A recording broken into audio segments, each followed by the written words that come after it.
Right sir. As a senior police officer preventive సిస్టమ్ని ఇంకొంచెం betterment చేయాలంటే ఏమేమి చేయొచ్చు అంటారు? ప్రివెంటివ్ సిస్టమ్ ముఖ్యంగా మనం చేయాల్సిన ధోరణి అంటే బేసిక్ ప్రివెంటర్స్ వచ్చేసి అమ్మా నాన్న. ఇల్లు అన్నది పెద్ద ప్రివెన్షన్ సిస్టమ్, గుడి అన్నది ఒక పెద్ద ప్రివెన్షన్ సిస్టమ్. అంటే ప్రవర్తన నేర్పే కేంద్రాలు ఏంటి అంటే బడి అన్నది ఒక పెద్ద ప్రివెంటివ్ సిస్టమ్. సో ఈ మూడు సిస్టమ్స్ కనుక పనిచేస్తే బయట ప్రివెన్షన్ అవసరం లేదు.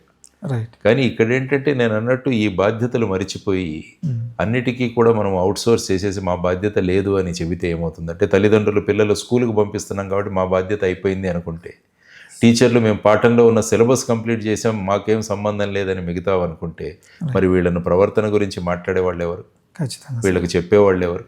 అందుకనే మా జాన్ ఫర్ డెవలప్మెంట్ ఫౌండేషన్లో విలువల బడి అని ఒక కాన్సెప్ట్ మొదలుపెట్టాము.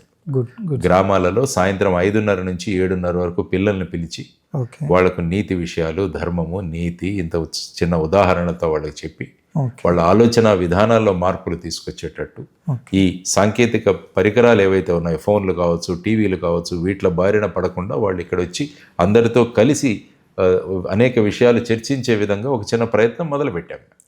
సో ఈ విధంగా చేసుకుంటూ వెళ్ళగలిగితే ఏమిటంటే ప్రివెన్షన్ అవుతుంది.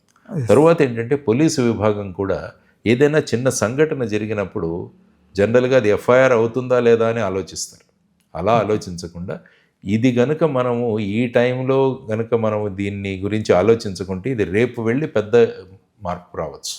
కాబట్టి అలా ఏదైనా సమాచారం వెంటనే వాళ్ళు వెళ్ళి బ్రీఫింగ్ చేయడము, కౌన్సిలింగ్ చేయడము ఇలాంటివి చేయాల్సిన అవసరం.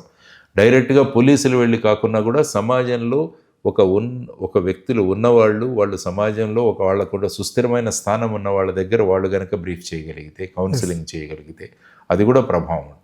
తర్వాత మేము మహారాష్ట్రలో ఉన్నప్పుడు ఏం చేశారంటే జీరో క్రైమ్ విలేజెస్ అని తయారు చేసాం. అంటే ఆ క్రైమ్ ఏది జరగదు అక్కడ. దాని గురించి ఏంటంటే ఏదైనా చిన్న విషయం జరిగినా కూడా గ్రామంలో పెద్దలు కూర్చొని దాన్ని పరిష్కరిస్తారు. ఇంతకుముందు ఆ విధానాలు ఉండేవి. పంచాయతీ లేకుంటే ఏమవుతుందంటే ఇప్పుడు వెళ్ళి పోలీస్ కేసు, కోర్టు కేసు, తర్వాత వీళ్ళిద్దరి మధ్య వైషమ్యాలు పెరిగిపోయి ఏమంటే ఒక కౌటుంబిక వాతావరణం ఏదైతే ఉండాలో గ్రామాల్లో అది లేదు. ఒకరినొకరు శత్రువులుగా చూసుకునే పరిణామాలు వస్తే ఏమవుతుందంటే అక్కడ శాంతి ఉండదు. సో ఆ విధంగా గ్రామాలకు ప్రోత్సాహం ఇస్తూ అటువంటి క్రైమ్ ఫ్రీ విలేజెస్కి ప్రభుత్వం నుంచి ఫండ్స్ ఇస్తూ ఇలాంటివి కనుక చేయగలిగితే ఏమవుతుందంటే అందరూ కూడా వాళ్ళ బాధ్యతను గుర్తు తెచ్చుకుంటారు. సో ఇలా ప్రివెంటివ్ సిస్టంలో చాలా మెథడాలజీ ఉంది, దాన్ని చేయాలన్నమాట.